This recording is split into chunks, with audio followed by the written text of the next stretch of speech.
Good Monday evening, everybody. Chief Meteorologist Brad Petovich here for Live Weather Impact. It is now March 2nd. Oof, I can't believe it's already March. And boy, is it going to really get warm around here in the next couple of days. But today was the anomaly. It was so nice on Sunday, 77 degrees. A lot of people out enjoying the beautiful weather today. Kind of a slap back to reality, though honestly it wasn't as cold as it normally could be in a wedge setup like we had today. But compared to 77, it definitely felt a lot cooler. Let's start with a view out there. Lake Norman, sun set just 10 minutes ago. Can you believe that? 10 minutes ago, 6:20 sunset now. It's getting later and later. We have nice visibility. The reason I'm showing you Lake Norman on our resort cams because we might have a little bit of rain reaching the ground there. When you look at the radar, you're like, Brad, it's raining everywhere. Well, nope, there's a lot of virga out there. And what is virga? It's rain that falls from the cloud but doesn't reach the surface. We zoom into these darker areas around the lake, Mountain Island Lake, Huntersville, Lowesville, probably moving into Uptown. I'm getting a few reports of some raindrops there, but I would say about 60% of this is not reaching the ground, but it is evaporating, right? So what does evaporative cooling do? It cools the air down. So this is actually going to drop our temperatures, and we're already starting to see that a little bit. We're getting some wintry weather up to our north. As we look at the temperatures, you see kind of that wedge. This is the classic cold air damming, high pressure over New England, pushing in this cold, dry air to surface. At the same time, that light rain is falling into this cloud layer, and it's evaporating. So temperatures are slowly cooling. We're actually in the upper 40s north, low 50s south, and I think eventually we'll see temperatures tumble into the low 40s tonight. Cold air damming, this is a very, very common thing in the Carolinas. And in March, it can be crazy cold and then crazy warm the next day. Sometimes outside the wedge, it's like 80 degrees. Inside of it, it's in the 40s. Moisture tries to go up and over it, though. This has been a pretty tame one, to be honest with you. I thought maybe we'd spend most of the day in the low 40s. We actually managed to sneak up into the low 50s at least. And the high today, very deceiving high. 62 degrees. You're probably like, when did that happen? At midnight last night before you went to bed. So that was the high today. The low tonight, though, we might have a new low before midnight because I think we'll be in the low 40s pretty soon with that light rain falling out there. And tomorrow, it's going to be weird. It actually will be nicer in the afternoon, but we probably won't have a high of 62. We'll probably be near 60-ish. But if we get enough sun, I do think we'll see some breaks in the cloud cover, and that could actually skyrocket our temperatures a little bit. I'm going to talk a lot about this with Tim, but because of that cloud cover we're expecting, this is all for naught. Not that we were going to have a great view of the lunar eclipse. If you look at the altitude above the horizon, this would have been incredibly hard to see with perfect conditions, meaning clear skies and unobstructed view of the western sky. And let's be honest, if you live east of the mountains, you don't have an unobstructed view of the western horizon, because even from Charlotte, the Blue Ridge Mountains would be in the way of this because you can see the mountains from Charlotte. So it would block our view as it got closer to the horizon. So nothing great to see there, partially because of that, but also because of this full cloud cover. I mean, there's not going to be a chance to see this. The sun doesn't try to break out until like 4 o'clock tomorrow. So I do think we'll see it break out in the afternoon. And Wednesday, boy, get ready. We're talking a heat wave, and I'm talking like a May, like late May, early June type of feel to the air. That's when the average high gets in the low 80s. That's what we're going to see for several days in a row. Now, if you're an allergy sufferer, you might want to look away or head to CVS right now, because this is not only really high pollen, it's the worst kind. Cedar, and I just know this from personal experience, oak is a really bad allergen for me. So when I see oak starting to show up in the top 3, and cedar, we already talked about how bad cedar is, and elm is probably right up there. So the elms, the oaks, the maples, the cedar, these are all not only the worst allergies, but they're also going to be really high levels of them. So you'll see this go to 0 to 60 pretty quickly this week. If you look around, you'll see the kind of like orangish red buds already in a lot of the trees. That means the trees are pollinating locally. But with southwest winds this week, we're going to see pollen come in from Georgia and South Carolina. Now, no rain in the forecast really outside of the little drizzle we have tonight. We need rain, and you're going to notice the drought showing up more and more. We're in a severe to moderate drought. I don't have to really, tell you that, but you probably didn't notice because everything's dormant. But now that things will be greening up, and your grass might be muddy, but when your grass starts using that moisture's gone. So you're going to see the surface layer dry up quickly. So don't be surprised if you start noticing it get really, really dry out there. And it's going to be 80 degrees that I mentioned for several days in a row. That will cause evaporation rates to go sky high. So record warmth, this is a heat dome over the southeast. It's going to bake us under some warm conditions. Now, if this heat dome had shifted just a little further east, we would get into the west side of this ridge where the storms are. There will be several days of severe weather in the middle of the country and a lot of rain there. Unfortunately, it's not over us. We need this to shift to the east to give us a better chance of rain. We're just going to see the hot, dry weather, and that's really going to be reflected in the jet stream level. I mean, look at this ridge. You'll see the oranges kind of show up over Florida and the southeast. This really is kind of your perfect setup for hot, dry weather in the Carolinas. And what's going to happen is that flow of moisture coming from the western Gulf goes into the middle of the country where there will be active storms and likely several days of rain. But this heat wave doesn't last forever. It's a long one. It's going to last into next week. But next Thursday, there are signs of a dip in the jet stream, which means we'll probably get some rain, maybe even some big-time thunderstorms, and yes, cooler temperatures. But between now and then, it is going to be crazy warm. So we'll give you a nice long look at our Jerry Hunt Supercenter 7-day forecast. So I think we're 60 tomorrow with clouds, upper 70s by Wednesday. But once we get to 80 on Thursday, we'll be at or above 80, I think, Thursday, Friday, Saturday, Sunday, Monday. And a couple of those days, the record highs are within reach, like they're in the low 80s. So Friday and then Monday. With the increasing heat and humidity as we get into next week, maybe a couple pop-up storms possible. And the other thing to notice is the overnight lows. Lows in the 60s, all right? That's the kind of warmth that will really start to get the growing season going because it's the overnight temperatures that really start to warm the soil up. If you ever want to know when the weeds and the grass and the garden's going to come in, look at those overnight lows. When they start to be consistently above 50, that's when you start to see things really get going. Charlotte FC first home match of the season. Saturday night should be amazing. Warm. It's usually freezing for that first match. It's actually going to be pretty mild. And this is also the weekend we set our clocks ahead 1 hour to daylight saving time. I'll show you the 10-day because I'm going to show you how long this warm spell is going to last. I mean, all the way through next Wednesday. We could even see some mid-80s before that front gets here next Thursday. So look at that. That's a stretch.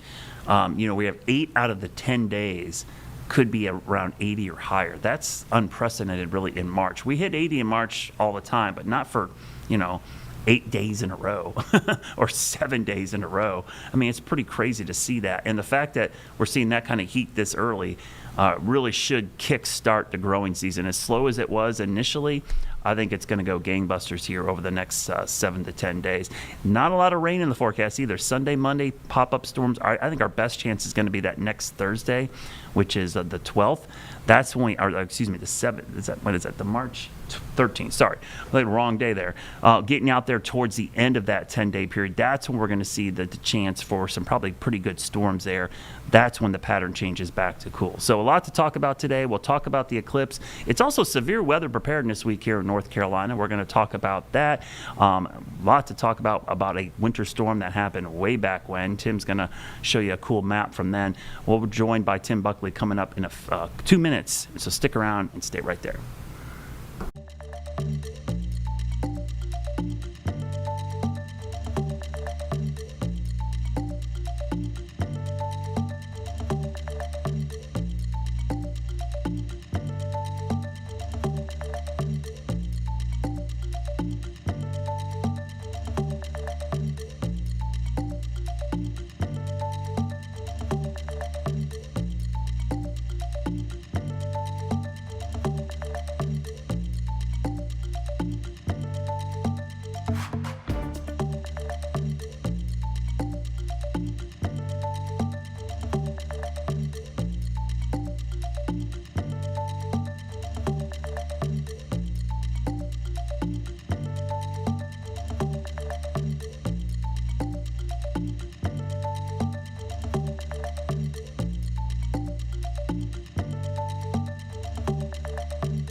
Welcome back, everybody. Tim Buckley joins me from WFMY up in Greensboro. Oh, happy Monday, Tim. It kind of felt like a Monday with the cloud cover today, and kind of an interesting day. Yeah. And we talked a lot about this last week. I'll be honest with you, as far as cold air damming events or wedge events, this was pretty tame overall. It wasn't as crazy cold and rainy as you might think with a setup like this. Yeah, we were talking about that here in the weather office today. It's just like, kind of thought it would be a little more miserable. Yeah. We haven't had a ton of drizzle. Yeah. We haven't had a ton of really cold air. I thought we might even be in the 30s this afternoon last week, but we've only been in the 40s. So could always be worse. It's getting a little worse right now with some of that rain developing, but all in all, pretty tame, and thankful that we're not tracking freezing rain or snow or anything like that, Brad. While we're on this subject, though, I did find something cool on our Greensboro sky camera. So if Jeb can pop this up, I'll hit play once it's full. So this looks like nothing. If you were just walking around Greensboro today, you wouldn't have noticed anything majestic about the sky. Here we go. Yeah. Isn't that pretty cool? Love it. A little undulatus. So we've got there. some wave action. Yeah. Yeah, that stable layer of cooler air near the surface can provide a nice bouncing effect to the air above it. And so we're seeing that happening over the area. And this is pretty common when we have these wedge-type cool air damming setups. And again, something cool that you wouldn't notice unless you have a nice time-lapsing camera going on. Yeah, that is one cool thing, especially when you have a high cloud base, because sometimes the wedge, you got a low cloud deck, you can't see that. But yeah, you got to think about above our heads, the flow's coming from the southwest, at the surface is coming from the northeast. And as you mentioned, the surface layer is stable. So it's kind of like, if you ever had like oil and vinegar salad dressing, you don't shake it up, you just jiggle the bottle a little bit. The separation of those two layers kind of wobble like that. And that's kind of what you're seeing, that layer between the stable and, unstable layer, which is above. It is really cool from an atmospheric standpoint, but you're right, you wouldn't notice it unless you kind of knew what you were looking for, or you kind of do the time lapse, which is really cool. Yeah, I almost missed it. I just have a scene that tends to show that anyway, and when I played it, I was like, oh, cool, didn't even realize. So how about that? Let's talk a little bit about, so we thought we might see a little wintry precip in the mountains, maybe the foothills, but that didn't even come to fruition. And I had to laugh. I had a friend who lives in Boone, and all our friends, I think even friends we have, Tim, who know we're meteorologists, they still share screen grabs of their phone apps, which drives me nuts. Yes. And it was so funny because she was complaining. She's like, oh, freezing rain. But I had to laugh because the app had freezing rain and an icon with freezing rain, but the high and low temperature were both above freezing. I was like, how is that going to be freezing rain?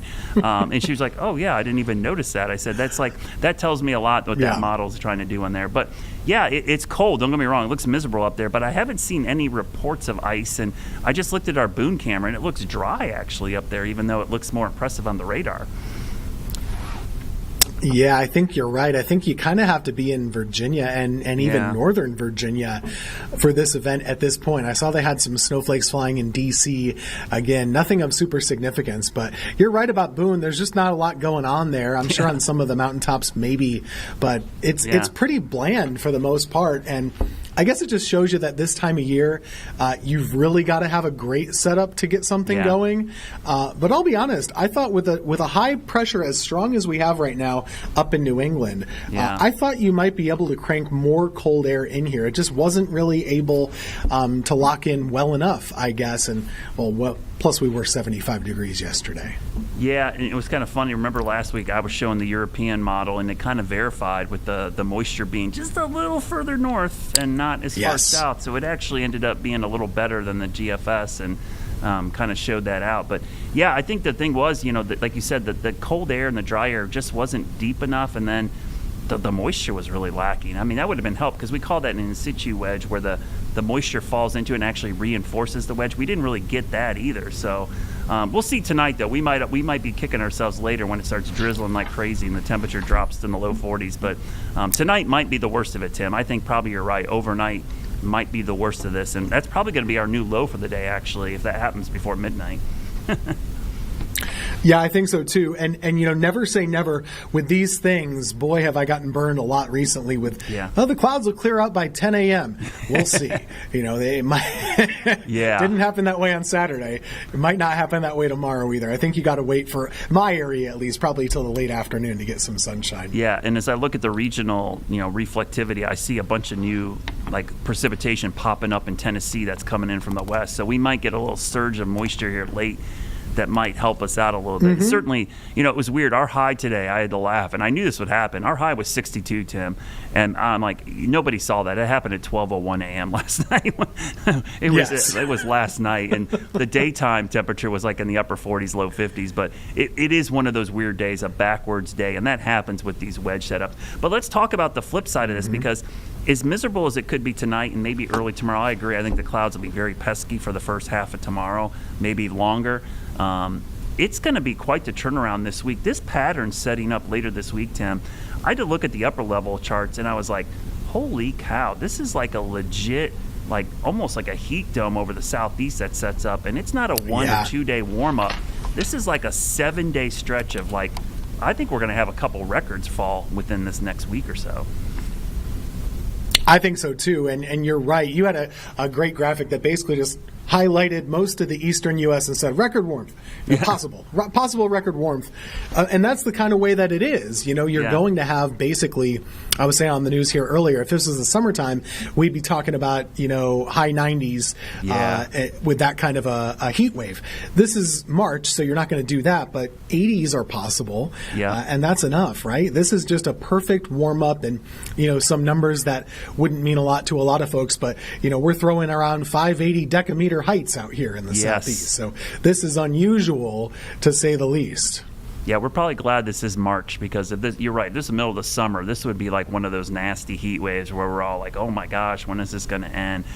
The other thing about these type of ridge setups, Tim, as you know, on the western side of this, there's probably going to be a multi-day severe weather outbreak in the middle of the country. And not that I want to see severe weather, but that's the kind of wet pattern. Boy, I wish that would shift a little further east over us because this looks warm and relatively dry, at least until the middle of next week. So for everybody who didn't really recognize the drought, I think with everything growing and the temperature going up and evaporation rates, I think this week will be the week people notice, wow, it's really dry out there. Yeah, you're right. It'll be dry probably in a precipitation sense, although we will have the humidity, which will be creeping up by the end of the week. You need that to generate, thunderstorms and rain sometimes, but you're not going to get that without a trigger. And so there's nothing to really light a match out there for Friday into Saturday for popping up some thunderstorms. Maybe by Sunday into Monday we could change that a little bit, but it does look, I agree, warm and dry for us. But those areas in the Midwest from St. Louis to Cincinnati and those areas, they'll kind of get hit repeatedly. Yeah, the good old Ring of Fire, at least the western side of the Ring of Fire, is going to be pretty active. Tim, I'm a big astronomy guy. I love it. We kind of poo-pooed the 6 planets that nobody could see. I don't know how that got so much publicity when none of them were visible, except for Jupiter, which was really odd. But we've got a pretty cool event tonight. It actually would have been nice if we had clear skies. We had a total lunar eclipse. So, these aren't as rare as some of the posts you see. They do happen. I think the average is like every year and a half. There's like a total lunar eclipse somewhere in North America. But this one would have been visible. It would have been hard. I'm not gonna lie because it's so low on the horizon. But at least part of it would have been visible for us. But any chance of you seeing that is gone away with these clouds tonight. And just to give, this is for Charlotte. I'll be total transparent here because it will change slightly based on your location. But for us, Tim, the max eclipse was going to happen when it was 3.1 degrees above the horizon. And I said in my earlier forecast, I said, in Charlotte, even though we're far from the mountains would still block this view because you can see the mountains from Charlotte looking west. So that would block this. That would be 3.1 degrees above the horizon. So I think the mountains for us would have blocked it, and that's if you didn't have trees or other things in your way. So certainly would be possible. And then there's the whole moon set thing. So Jeb, I don't know if you can bring up my laptop. I exaggerated the moon here, Tim, so this is not to scale. This is a program I use called Stellarium. It's a free program based on Charlotte. We'll zoom in and kind of show you how this would have looked if you could have seen it. So I'm going to stop this. I'll stop this around 5 o'clock in the morning, which is going to be right about there. So 5 o'clock in the morning, if you look carefully, you start to see the eclipse happen. This is due west. Super low. Yeah, super low. I'm going to go a little bit later here. I'm going to stop this at around 6 o'clock, which is about right there. So 6:01. Look how low on the horizon this is, Tim. This is a pretty open area. If you look at this is a field. There's a couple trees there. So if these trees were in the way, it would have blocked it completely. That's only about 3 degrees above the horizon. And then when it reaches max, it happens right around sunrise. You notice the sky beginning to brighten up. And we don't even get to see all of it because as it goes down, it's going below the horizon. And the full eclipse would happen underneath that hill out there. And notice the sky beginning to brighten up because the sun is coming up in the eastern sky. So, in a perfect world, Tim, this would have been really hard to view. But the clouds are kind of like, I joked, I said, just don't bother because the clouds are really going to kill any chance of this being seen.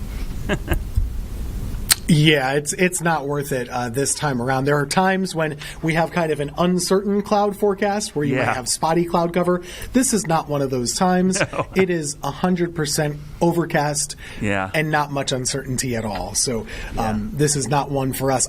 It is kind of amazing to see that visual, though.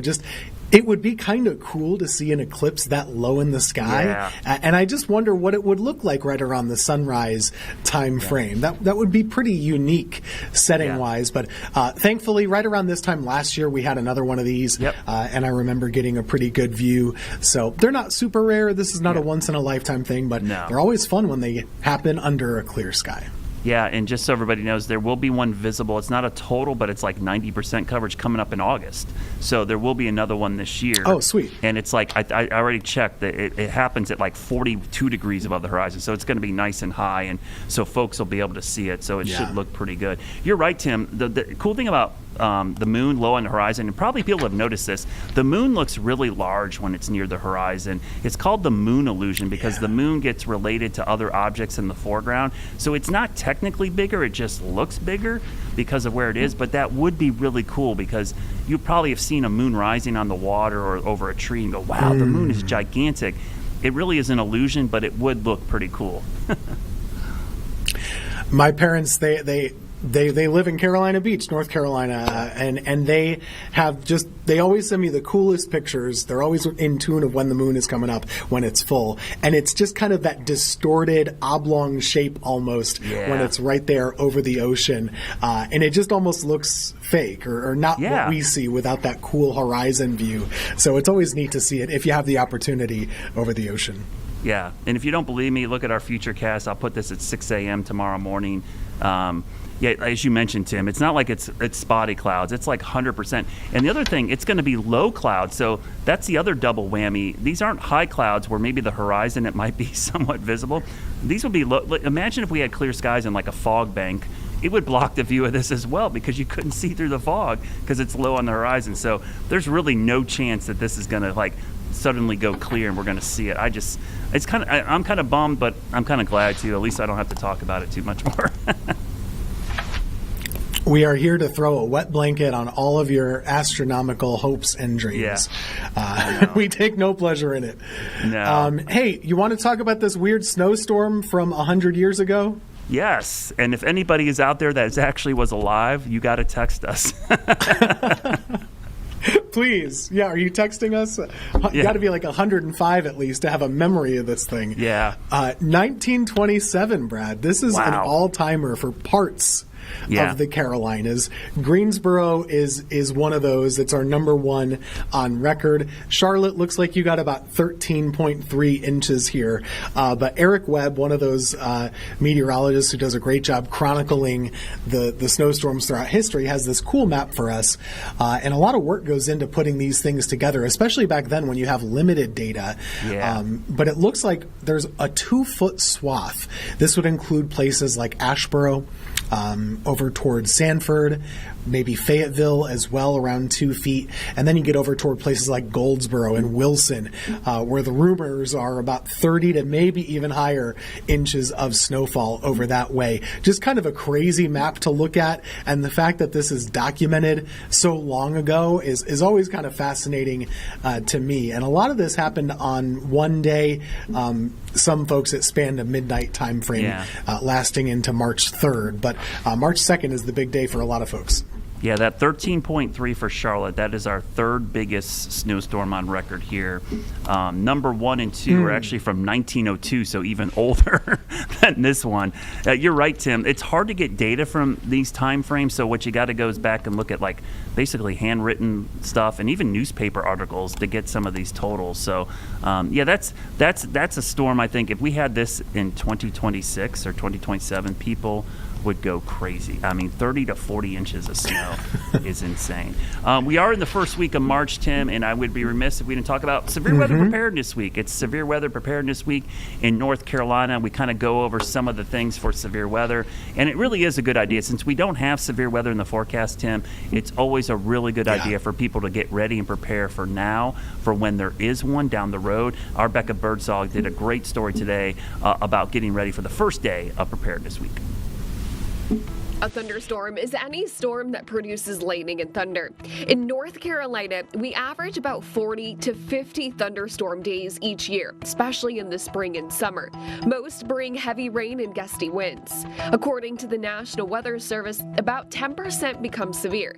A severe thunderstorm can produce hail 1 inch or larger, winds 58 miles per hour or greater, or a tornado. Strong winds can snap tree limbs and turn patio furniture into dangerous projectiles, which leads to the 5 biggest mistakes North Carolinians make. First, waiting to see the tornado. Unlike open plain states like Oklahoma, our tornadoes are often rain-wrapped and hidden by trees. If you wait to see it, it might be too late. Second, relying only on outdoor sirens. They're meant to be heard outside. You need multiple ways to get warnings, especially at night. Third, ignoring severe thunderstorm warnings. In our state, straight-line winds often cause more damage than tornadoes. Fourth, staying in a manufactured home. These structures are highly vulnerable in both tornadoes and damaging wind events. And fifth, going outside to film it. Our storms can move 40 to 60 miles per hour at times. By the time you hear it, you may only have seconds to get to shelter. The safest move is having a plan before the warning is issued. From the Weather Impact Team, I'm meteorologist Becca Birdsall.